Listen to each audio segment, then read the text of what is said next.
when you wake up and when you go to bed at night on ESPN. It's Kyle Peterson. Good morning, KP. Hi, boys. How are we? Good. Hey, I have to start this off. I want to say kudos to you because you and Tom Hart throughout, and this isn't just new, but you worked a regional that was involving Nebraska, so a lot more people saw you two together. Refreshing, knowledgeable, funny. I would think you guys are brothers, but you've been together. You and Tom make a great pair. I just wanted to tell you that. That was a fun weekend. The games weren't the most exciting because there were lots of runs and they were long and there were rain delays, but you two made that experience in Stillwater great for people that were watching on TV. I appreciate you saying that, man. Tom's got to be a really good friend, but he's an absolute pro.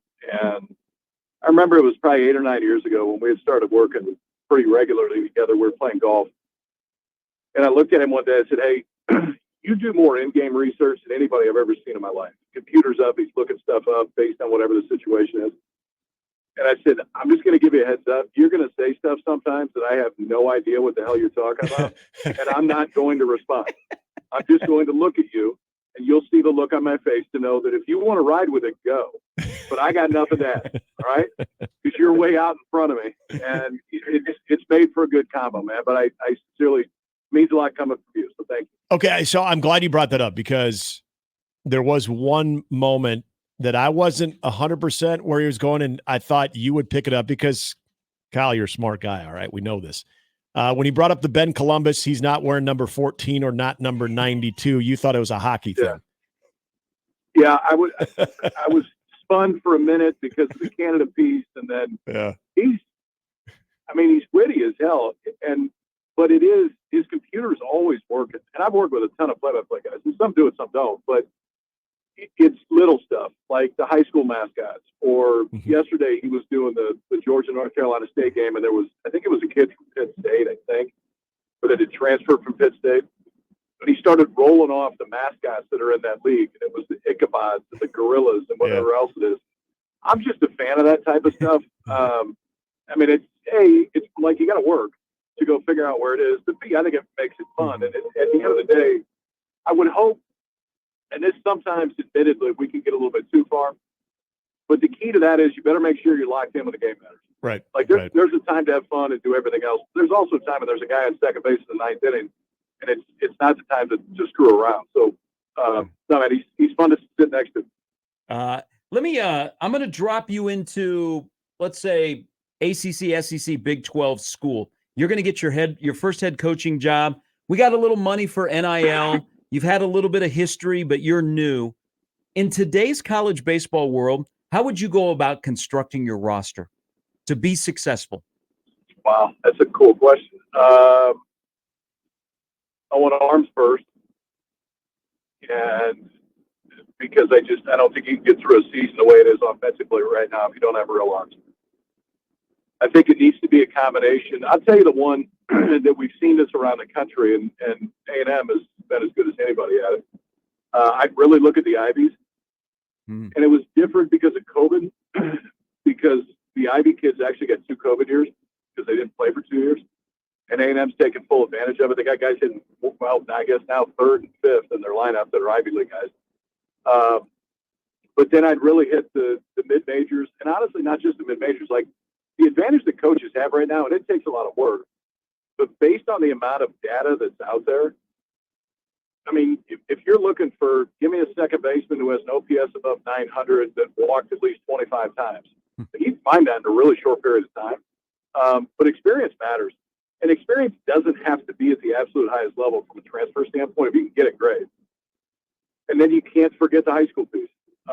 There still has to be a developmental component to it, but if you're not playing the portal, you ain't going to win. I mean, it's that simple right now. You got 22-year-old men playing against 18-year-old kids that are still trying to figure their bodies out.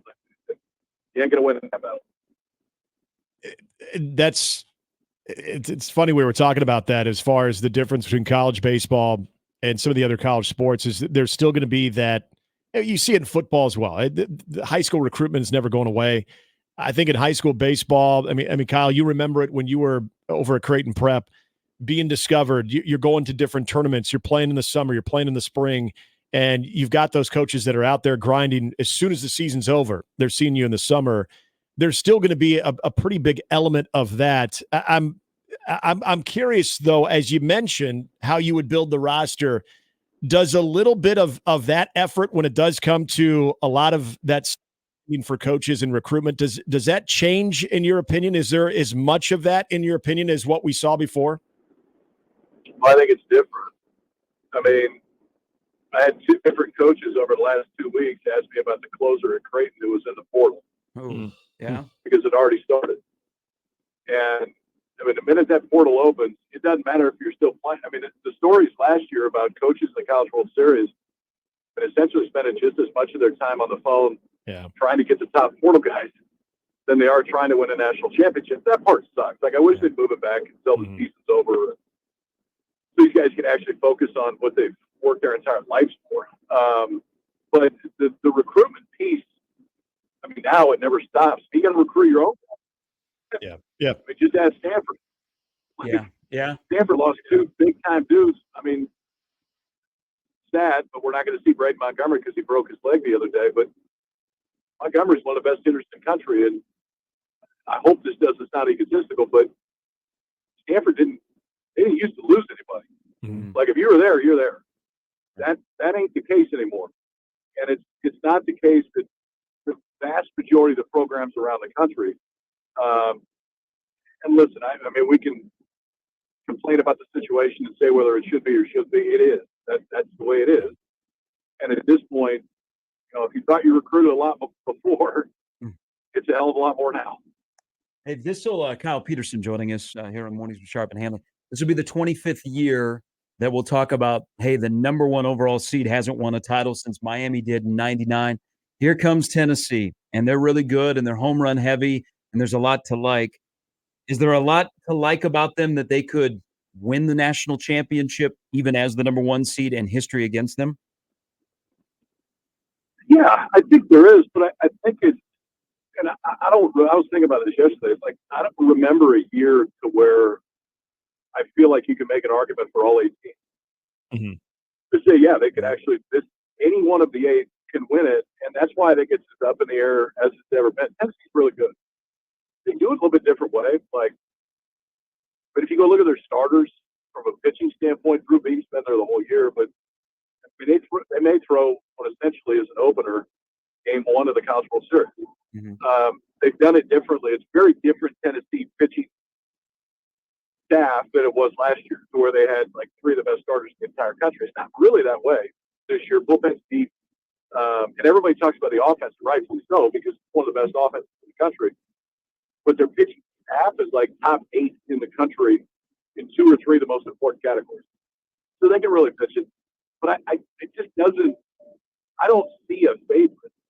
I don't see a road where you look at it and go, hey, the right half of the bracket's a lot easier than the left half of the bracket. I don't think it is. I mean, I think for me, we have a College World Series that's very indicative of what the regular season was, which is the ACC and the SEC were really good. And here you go. You got 4 and 4, and every fan base can fight about which is better. But at the end of the day, I think we have a tournament that is indicative of what the regular season was, and that's a really good thing. And if I'm hearing you correctly, nothing would surprise you about it. Maybe that's what makes this as a baseball fan look at this field, as opposed to having nothing against the Oral Roberts, the Stony Brooks, the Coastals, even Fresno State from 08, but we don't have that story. This is a baseball fan's dream, I think, if you like good baseball. So in your opinion, nothing would surprise you out of whichever 8 out of this 8 emerge? No, the only thing that would surprise me is if somebody runs away with it. If somebody just comes in and bludgeons everybody for a week and a half, I think everybody's too similar for that to happen. But aside from that, no, I guess I'd be surprised if we don't have really good games. I think, it's interesting that we don't have Hagen Smith, we don't have Chase Burns, which I wish we did, just because from a pitching standpoint, they're the 2 best in the country. I don't know if you're going to see dominating pitching performances. Like last year's as good as I ever remember. Yes. And I know the last 2 games were weird, but up until that point, those were some of the best college baseball games I've ever seen in my life. I don't know if I do think that a brand is going to be a brand that everybody likes to watch. Hey, Luan, let's stick with that one on pitching because everybody knows about Skeens and what he has done now that he's up in the majors. But he's not alone from last year's draft class. That also, a lot of those guys were in the College World Series. It used to be you went step by step, low A, high A, double A, triple A. Then you got a taste of the majors as an arm.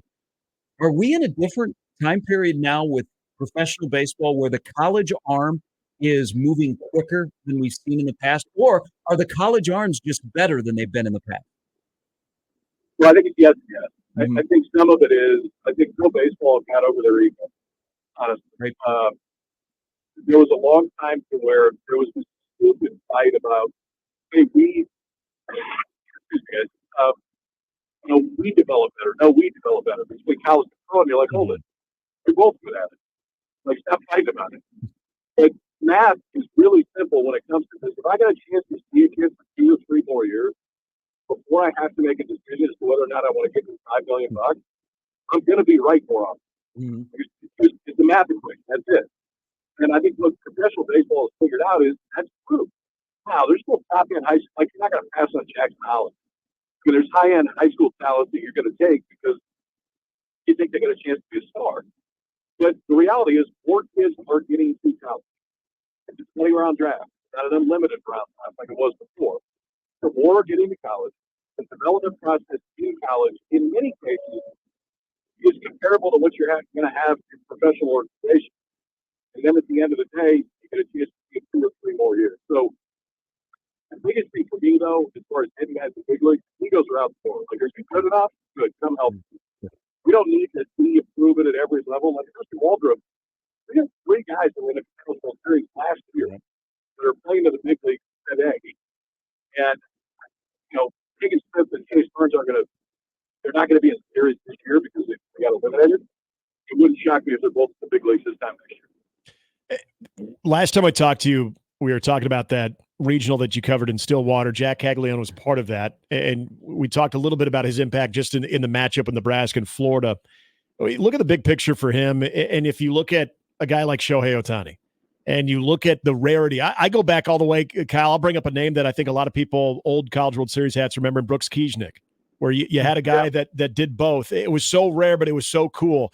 And now you got a guy that's one of the faces of Major League Baseball that is that dual type player. What Jack Caglione is doing, we know that he's not necessarily going to be pitching at the next level, but what he is doing, and there's kind of a cool factor to that, and you see a guy in Major League Baseball also doing that. I don't think it's a trend, but do you see other Jack Cagliones coming down the pipe here at some point? I hope so. I think what you'll see is more openness to it. Yeah. Just because, you're not the outlier anymore. Like, somebody else has done it and it's worked. And guess what? It was actually really good for the team. I mean, this Florida team, like, Florida is not in the postseason without Caglione pitching. Because for like 8 weeks, he was the only consistency they had on the weekend. And they only finished the game above 500 in the regular season. So if he doesn't do offensively, the guy's free. But if he doesn't do what he did on the mound, they don't get the tournament. And it's not even close. But to your point of I would hope, and I think, honestly, the more coaches are looking at it saying, yeah, I'm open to it. Like, if that benefits us, it's a free roster spot. I mean, it's something you don't necessarily have to use. You can add, another infielder or another bullpen arm or whatever it is. You kind of have to do it once. I don't think you're going to see a whole lot of resistance to it. Now, I don't make a whole lot of like this. Right. That guy's not going to walk in the door very often. Right. The openness to the idea, I think, is different than it was 10 years ago. Hey, we're looking forward to it. As always, we appreciate it. I know you're a busy man. We'll see you up in the press box and have a great call over the next 2 weeks. Oh, good, man. We're going to watch the girls junior AM today. We're going to take 30. It's going to make a few. Good luck to Lucy. All right, y'all. I appreciate it. Thank you. His kids are incredible golfers. Yeah. The situation was that 2 years ago, his son won the Metro golf tournament during the day, and then his